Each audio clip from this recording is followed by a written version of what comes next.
Hi, hello, welcome you all in YouTube Biology Wala. So guys, as you all know that this is the fourth lecture in Joe's lecture series, and in this particular lecture, what we are going to discuss? We are going to discuss about the budding. ठीक ना, तो आज हम budding के बारे में discuss करने वाले हैं इन होल. ठीक ना, तो आज हम बडिंग के बारे में एकदम अच्छे जानेंगे कौन से दो स्पेसिफिक टाइप के ऑर्गेनिज्म जो हमें मतलब कि एनसीईआरटी ने हमें रिकमेंड किया है, मतलब कि जो आ सकते हैं एग्जाम में, उनके बारे में आज हम डीप में जानेंगे, उनके कुछ फैक्ट्स जानेंगे और फिगर के साथ एकदम डिटेल में जानेंगे कैसे कैसे इनका रिप्रोडक्शन होता है. ठीक ना, तो आप सभी को पता होगा कि हमने 3 लेक्चर रिप्रोडक्शन के आउट कर चुके हैं. तो आपने अगर उन तीनों प्रीवियस लेक्चर्स को नहीं देखे हैं तो आप जाके देख सकते हैं. तीनों के तीनों लिंक हमारे डिस्क्रिप्शन बॉक्स में दिए गए हैं, यहाँ से आप जा सकते हैं, नहीं तो आप आई बटन में आपको लिंक दिया है, वहाँ से भी आप देख सकते हैं. ठीक ना, तो आपको पता होगा इस जोश लेक्चर सीरीज में 3 चैप्टर्स को मतलब कवर अप किया जाएगा 10th बायोलॉजी के. वो है हमारा हेरिडिटी एंड इवोल्यूशन, उसके बाद कंट्रोल कोऑर्डिनेशन एंड है रिप्रोडक्शन. ठीक है ना, तो ये रिप्रोडक्शन का चौथा लेक्चर है. तो इस चौथे लेक्चर में हम डिस्कस करने वाले हैं अबाउट द बडिंग. ठीक ना, तो चलिए एक बार फिर से हम डिस्कस कर लेते हैं with the new amazing tricks. ठीक ना, तो चलिए डिस्कस करते हैं. तो बडिंग में सबसे पहले हमारे एक छोटा सा लाइन है, क्या है कि parent animal produces a small projection out of its body. ठीक ना, आउट ऑफ द बॉडी. तो ये क्या करता है, इसमें जो एक पेरेंट जो सेल होता है, तो कह सकते हैं आप पेरेंट एनिमल होता है, जो भी हो सकता है वो, तो वो क्या करता है अपने मतलब बॉडी के बाहर ही क्या करता है, प्रोजेक्शन निकालता है. ठीक है, एक छोटा सा आउटग्रो निकालता है, फिर बाद में वो क्या बनता है, एक बॉडी बनती है, कह सकते हो. ठीक ना, उसके बाद दूसरा लाइन में यहाँ पे दिया गया है दिस प्रोजेक्शन इज बर्ड. ठीक है, तो ये प्रोजेक्शन बेसिकली क्या है, ये एक होता है बर्ड होता है, छोटा सा जो बर्ड निकलता है वो होता है. उसके बाद और मिनिएचर एनिमल. ठीक है, आप इस बर्ड को क्या कह सकते हैं, और मिनिएचर एनिमल मतलब छोटा सा एनिमल जो निकल रहा है उसको आप कह सकते हैं, उसका नाम ऐसे है. ठीक ना, उसके बाद देखिए इसमें थर्ड लाइन है कि फर्दर ग्रो एंड सेपरेटेड. ठीक ना, जो यहाँ पे मिनिएचर एनिमल रहेगा वो क्या होगा कि बाद में क्या होगा, फिर से मतलब कि धीरे धीरे बढ़ते बढ़ते क्या हो जाएगा, एक सेपरेट आउट हो जाएगा. ठीक है, जब सेपरेट आउट होगा तो finally form a new individual. ठीक है, तो उसके बाद क्या बन जाएगा, एक नया इंडिविजुअल बन जाएगा. उसके बाद देखिए द स्पीसीज ऑफ यीस्ट. अब हम यीस्ट के बारे में डिस्कस करेंगे. यहाँ पे एक यीस्ट है, उसके बाद हम डिस्कस करेंगे अबाउट द यहाँ पे हाइड्रा. ठीक ना, तो हम दो यहाँ पे ऑर्गेनिज्म के रिप्रोडक्शन के बारे में डिस्कस करेंगे, जो कि एसेक्सुअल मेथड है. ठीक ना, एसेक्सुअल मेथड है दोनों को. चलिए स्टार्ट करते हैं विद यीस्ट. ठीक ना, तो यीस्ट क्या होता है, एक यूनिसेलुलर फंगाई होता है. ये यीस्ट क्या है, एक यूनिसेलुलर फंगाई, ये फंगाई होता है, ध्यान रखिएगा. उसके बाद ये क्या करता है, reproduce itself by the bud formation. ये क्या करता है, बड फॉर्मेशन के थ्रू रिप्रोड्यूस करता है. उसके बाद इसका अगर हम स्पीसीज को ध्यान दें, अब इसमें फोर्थ लाइन है the species of the yeast is, क्या है हमारा जो यहाँ पे जो स्पीसीज होता है यीस्ट का, उसको हम क्या बोलते हैं, स्केरोमाइसिस सर्विसिया. ठीक ना, तो यहाँ पे इसके स्पीसीज को बोलते हैं. ये स्पीसीज क्या होते हैं, आपको अगर नया टर्म लग रहा होगा तो ये नया टर्म है ही नहीं, क्योंकि हमने 9th में डाइवर्सिटी लिविंग ऑर्गेनिज्म में पढ़ा हुआ है. उसमें क्लास मतलब कि हायरार्की वाले सिस्टम में हमने पढ़ा था ये स्पीसीज क्या होते हैं. जैसे क्या था हमारा किंगडम, फाइलम, ठीक ना, क्लास, ऑर्डर, उसके बाद स्पीसीज, जीनस, ऐसे थे ना, ऐसे थे. तो उसमें एक टर्म था स्पीसीज. तो ये यीस्ट कौन सी स्पीसीज में आता है, मतलब इस यीस्ट की स्पीसीज का नाम क्या है, वो है हमारा स्केरोमाइसिस सर्विसिया. ठीक ना, तो आपको इतना होल कंटेंट आपको मिल गया है. एज अ ओलंपियाड लेवल आप कर सकते हैं, हाई लेवल के लिए आपको इतना सारा बहुत ही जरूरी है. ठीक है, इतना अगर आप पढ़ लेते हैं तो आपको कोई भी देखने की जरूरत नहीं है. ठीक, तो चलिए हम डिस्कस करते हैं अबाउट द यीस्ट. ठीक ना, अब यीस्ट में किस तरीके से डिवीजन होता है, देखिए तो यहाँ पे एक यीस्ट पेरेंट सेल है. ठीक ना, इसको अब क्या करना है, इसको डिवाइड करना है. ठीक ना, तो यहाँ पे 2 सेल की जरूरत पड़ेगी नहीं, क्योंकि ये हमारा कौन सा रिप्रोडक्शन है, एसेक्सुअल रिप्रोडक्शन है, इसीलिए एक ही सेल की जरूरत पड़ेगी.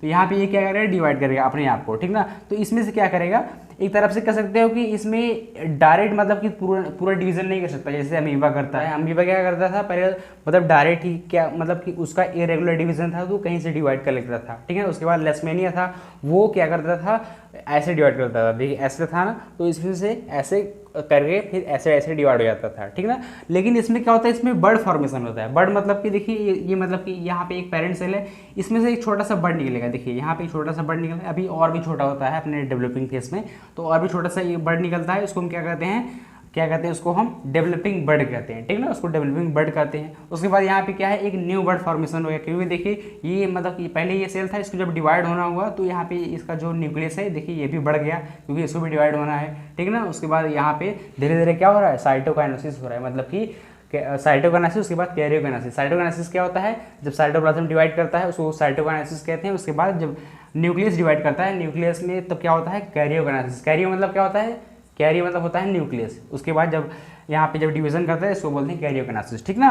तो यहाँ पे धीरे धीरे देखिए क्या हो रहा है, यहाँ पे साइटोकाइनेसिस हो रहा है, उसके बाद यहाँ पे कैरियोकाइनेसिस हो जाएगा। देखिए यहाँ पे साइटो मतलब कि कैरियोकाइनेसिस हो चुका है। अब धीरे धीरे क्या होगा, जब साइटोकाइनेसिस हो जाएगा तो ऐसे ऐसे बन जाएंगे। अब देखिए यहाँ पे देखिए इसके बाद एक और यहाँ पे बर्ड फॉर्मेशन का, इसके ऊपर फिर इसके ऊपर फिर ऐसे ऐसे क्या होगा, एक चेन सा बन जाएगा। देखिए यहाँ पे एक चेन ऑफ बर्ड आपको देखने को मिलेगा। यहाँ पे देखिए ये एक यहाँ पे ईस्ट हो गया, उसके ऊपर एक, उसके ऊपर एक, उसके ऊपर एक। ये निकलते नहीं ऐसे, ठीक है, ये निकलते नहीं। अगर आप सोच रहे हो कि ये निकल जाते हैं तो कुछ पर्टिकुलर सेल के बाद ये डिवाइड भल से हो जाता है, लेकिन ऐसे निकलते नहीं है, ठीक ना। तो आपको कभी मतलब कि माइक्रोस्कोप के अंदर देखोगे तो कुछ मतलब कि इसी तरीके से मिलते हैं ये लोग, ठीक। उसके बाद अब हम बात करते हैं अबाउट द हाइड्रा। तो आपको यीस्ट के बारे में पूरी तरीके से आई होप पता हो गया कि कैसे डिवाइड करते हैं। छोटा सा पहले क्या होता है, बर्ड निकलता है ऊपर से, और उसके बाद ये डेवलपिंग फेज में आता है, उसको कहते हैं न्यू बर्ड, ठीक ना। उसके बाद यहाँ पे साइटोकाइनेसिस होता है, उसके बाद मतलब पहले कैरियोकाइनेसिस, मतलब जब यहाँ पे न्यूक्लियस डिवाइड हो जाता है, उसके बाद साइटोकाइनेसिस, उसके बाद यहाँ पे धीरे धीरे क्या करते हैं, एक के बाद एक ऐसे करके एक चेन बन जाती है, उसको कहते हैं चेन ऑफ बर्ड, ठीक ना। उसके बाद हम बात करते हैं अबाउट द हाइड्रा। अब हाइड्रा के यहाँ पे हम कुछ फैक्ट्स लिख लेते हैं, ठीक ना। तो यहाँ पे मैंने इसके कुछ फैक्ट्स लिख दिए हैं अबाउट द हाइड्रा, ठीक ना। तो यहाँ पे ये ईस्ट का हो गया। अब ईस्ट पे आप ध्यान मत दीजिएगा, आप यहाँ पे ध्यान दीजिएगा, ठीक है ना। यहाँ किस पे, आप हाइड्रा पे ध्यान दीजिएगा। अब हाइड्रा क्या होता है, अब हाइड्रा होता है एक मल्टी सेलुलर एनिमल, ठीक ना। ये क्या होता है, एक मल्टी सेलुलर एनिमल होता है। आपको देखने में भी लग रहा है ये मल्टी सेलुलर होता है, ठीक ना। उसके बाद देखिए अब ये क्या है कि हैव टेंटिकल्स, ठीक है ना। यहाँ पे इनके पास क्या होते हैं, टेंटिकल्स होते हैं। देखिए ये सब क्या है, ये सब हमारे टेंटिकल्स ही हैं, ठीक ना।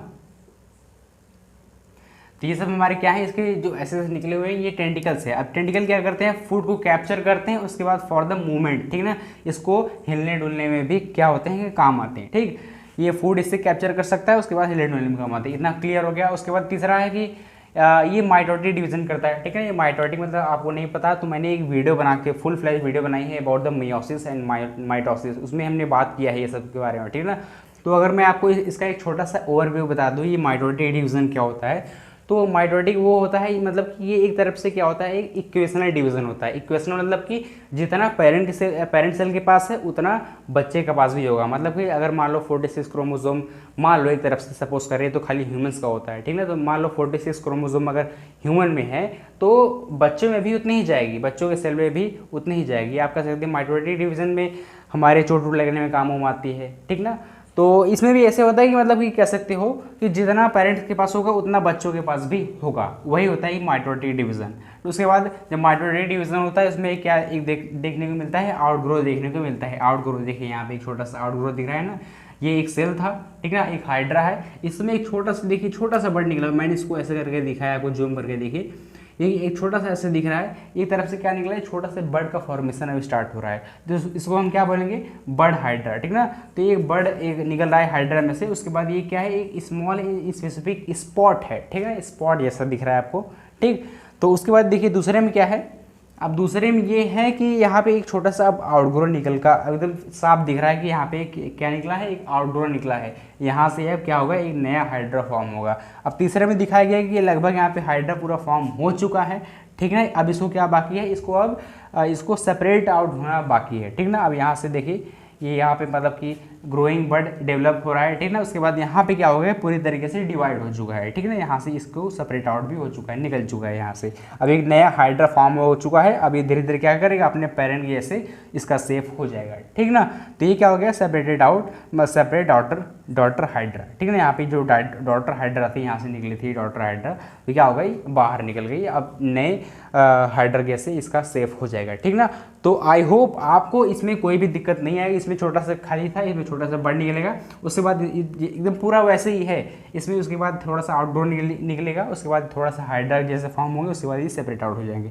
एक चीज़ छोटी सी चीज़ आपको बतानी थी, ये क्या होते हैं, ये एक मतलब ये आप देखिए, अब आपको एक छोटी सी चीज़ बतानी थी।